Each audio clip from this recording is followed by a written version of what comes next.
ఒక్కసారి కొమ్మూరి గోల్డ్ కి కాల్ చేయండి. తాకట్లో ఉన్న మీ బంగారాన్ని విడిపించి మార్కెట్ ప్రైస్ కి వాళ్ళు కొనుక్కుని మిగతా డబ్బులు మీకు ఇచ్చేస్తారు. రైట్, బ్రేకింగ్ న్యూస్ చూస్తున్నాం. మన టీవీ స్క్రీన్ పై దేశంలో పెట్రోల్ డీజిల్ ధరలు పెరగబోతున్నాయి. వాహనదారులకు కేంద్రం షాక్ ఇవ్వబోతోంది. త్వరలోనే ధరలు పెంచేందుకు రంగం సిద్ధమవుతూ చేస్తోంది కేంద్రం. పశ్చిమాసియా యుద్ధం కారణంగా అంతర్జాతీయ మార్కెట్లో ముడి చమురు ధరలు భారీగా పెరగడంతో చమురు మార్కెటింగ్ సంస్థలు తీవ్ర ఆర్థిక ఒత్తిడిని ఎదుర్కొంటున్నాయి. ప్రస్తుతం కాల్పుల విరమణ కొనసాగుతున్నప్పటికీ ఉద్రిక్తతలు ఏమాత్రం తగ్గలేదు. అదే టెన్షన్ కొనసాగుతోంది. సో ఇలాంటి నేపథ్యంలో ఆయిల్ సంస్థలు తీవ్ర ఆర్థిక ఒత్తిడిని భరిస్తున్నాయి. ఈ నేపథ్యంలో ఆ భారాన్ని తగ్గించేందుకు సిద్ధపడుతున్నాయి. మే 15 లోపు పెట్రోల్ డీజిల్ ధరను పెంచే అవకాశాలపై కేంద్ర ప్రభుత్వం ఆయిల్ కంపెనీలు చర్చిస్తున్నాయి. సో ఆయిల్ సంస్థల సమాచారం ప్రకారం ప్రస్తుతం చమురు సంస్థలు నెలకు దాదాపుగా 30,000 కోట్ల వరకు నష్టాలను భరిస్తున్నాయి. మధ్యప్రాచ్యంలో మిడిల్ ఈస్ట్లో కొనసాగుతున్న యుద్ధ పరిస్థితుల కారణంగా అంతర్జాతీయ మార్కెట్లో ముడి చమురు ధరలు బారెల్కు $70 నుంచి $120 వరకు పెరిగాయి. సో దీంతో ఇంధన దిగుమతి వ్యయం భారీగా పెరిగింది. అయితే ప్రపంచవ్యాప్తంగా చమురు ధరలు పెరిగినా భారత్లో మాత్రం ఇప్పటి వరకు పెట్రోల్ డీజిల్ రీటైల్ ధరలను ప్రభుత్వం స్థిరంగా ఉంచింది. వినియోగదారులపై భారం పడకుండా ప్రభుత్వం చమురు సంస్థలే పెద్ద ఎత్తున భారం మోస్తున్నాయని కూడా తెలుస్తోంది. 5 రాష్ట్రాల ఎన్నికల నేపథ్యంలో ధరలు పెంచకుండా శాంతింపజేసినట్టు కూడా సమాచారం. ప్రస్తుతం ఎన్నికలు ముగియడంతో ధరలపై సమీక్షించాలని ఆయిల్ సంస్థలు డిమాండ్ చేస్తున్నాయి. ఈ విషయంలో ప్రభుత్వం సానుకూలంగా ఉంది. సో లీటర్పై ఇప్పుడు భారీ ఎత్తున భారం పడనుంది. ఇండస్ట్రీ వర్గాల అంచనాల ప్రకారం ప్రస్తుతం ఆయిల్ కంపెనీలు పెట్రోల్పై లీటర్కు దాదాపుగా $24, డీజిల్పై 30 వరకు భరిస్తున్నాయి. ఈ పరిస్థితుల్లో త్వరలో ధరల సవరణ తప్పదని కూడా అధికారులు భావిస్తున్నారు. ఒకవేళ ధరల పెంపుకు ఆమోదం లభిస్తే దేశంలో పెట్రోల్ డీజిల్ ధరలపై లీటర్పై 20 నుంచి 30 రూపాయల వరకు పెరిగే అవకాశం కనిపిస్తుంది. అలాగే గృహ వినియోగ ఎల్పిజి సిలిండర్ ధర కూడా 40 నుంచి 50 రూపాయల వరకు పెరిగే అవకాశం ఉంది. సో 4 ఏళ్ల తర్వాత భారీ మార్పు కలిగింది ఇండియాలో. 2022 తర్వాత దేశంలో పెట్రోల్ డీజిల్ ధరల్లో పెద్దగా మార్పులు జరగలేదు. మహా అయితే ఒక 25 పైసలో ఒక ₹1 లోపటే జరిగింది. కానీ 4 ఏళ్ల తర్వాత ఇదే తొలి భారీ ధరల పెంపు కావచ్చని మార్కెట్ వర్గాలు చెబుతున్నాయి. మరోవైపు మధ్యప్రాచ్య యుద్ధం కారణంగా హార్మోజ్ జలసంధి దగ్గర చమురు రవాణా అంతరాయం ఏర్పడింది.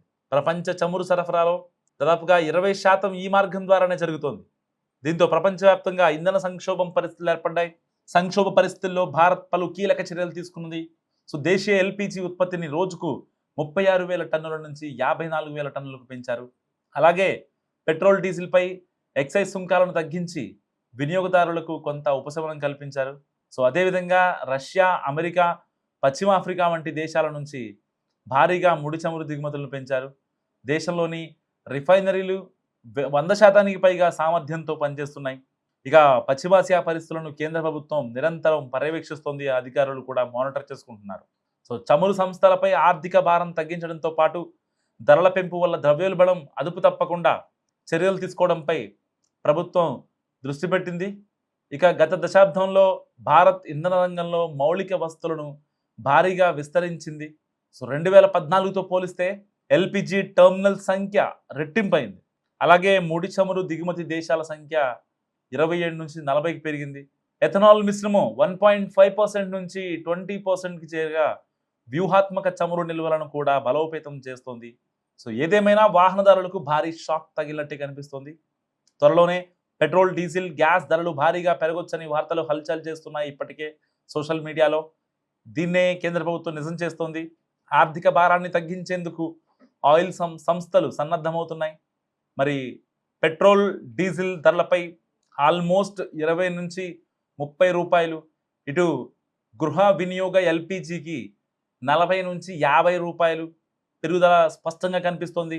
5 రాష్ట్రాల ఎన్నికలు, ఇటు మొన్నటిదాకా అయితే పశ్చిమాసియాలో యుద్ధం కారణంగా కొన్ని ఉద్రిక్త పరిస్థితులు మనం చూసాం. చమురు ట్యాంకర్లు, శుద్ధి చేసినటువంటి ఇంధనం ప్రాపర్గా రాకపోవడం, ఇదంతా మనం గమనించాం. సో అలాంటి నేపథ్యంలో మన దేశీయ ఆయిల్ కంపెనీలు హెచ్పిసిఎల్ కావచ్చు, ఐఓసిఎల్ కావచ్చు, బీపీసీఎల్ కావచ్చు, ఇంకా నయారా, రిలయన్స్ వంటి ఆయిల్ కంపెనీలన్నీ దాదాపుగా ఒక నెలకి 30,000 కోట్ల రూపాయల నష్టాన్ని చవిచూస్తున్నాయి. సో ఇలాంటి నేపథ్యంలో 2 వారాల క్రితమే ఏదైతే ఎలక్షన్స్ నోటిఫికేషన్ వచ్చిందో అప్పుడే యుద్ధం కూడా, మిడిల్ ఈస్ట్లో యుద్ధం కూడా అప్పుడు ఒక రేంజ్లో నడుస్తుంది, ఇరాన్ ఇజ్రాయెల్ మధ్య యుద్ధం. సో మధ్యలో డొనాల్డ్ ట్రంప్ మన దేశానికి సంబంధించినటువంటి ఇటు నౌకలపై దాడులు, ఇటు ఇరాన్ కూడా దాడులు చేయటం. సో ప్రపంచవ్యాప్తంగా చమురు సంక్షోభం నెలకొన్న వేళ ఇటు ఆయిల్ కంపెనీలు కూడా ప్రపంచవ్యాప్తంగా అన్ని దేశాల్లో ఆయిల్ రేట్లను పెంచేశాయి.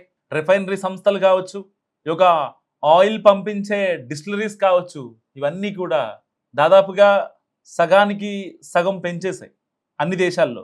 కానీ మన భారతదేశంలో అయితే గడిచిన 4 ఏళ్లలో ఎప్పుడూ కూడా పెట్రోల్ డీజిల్ రేట్లు పెరగలేదు. సో రీసెంట్గా యుద్ధం స్టార్ట్ అవ్వక ముందు కేవలం స్పీడ్ పెట్రోల్పై మాత్రమే ₹2 పెరిగింది. సో ఇప్పుడు వాహనదారుల నడ్డి విరుగుతుందా అంటే నిజంగా అవుననే సమాధానాలు వినిపిస్తున్నాయి. ఎలక్షన్స్ ఎన్నికలు అయిపోయాయి, ఇటు ఫలితాలు కూడా వచ్చేసాయి. సో మరి ఇలాంటి నేపథ్యంలో వాహనదారుడి నడ్డి విరగబోతుందా అంటే అవుననే సమాధానాలు వినిపిస్తున్నాయి. దీనికి సంబంధించి కేంద్రం రంగం సిద్ధం చేస్తోంది.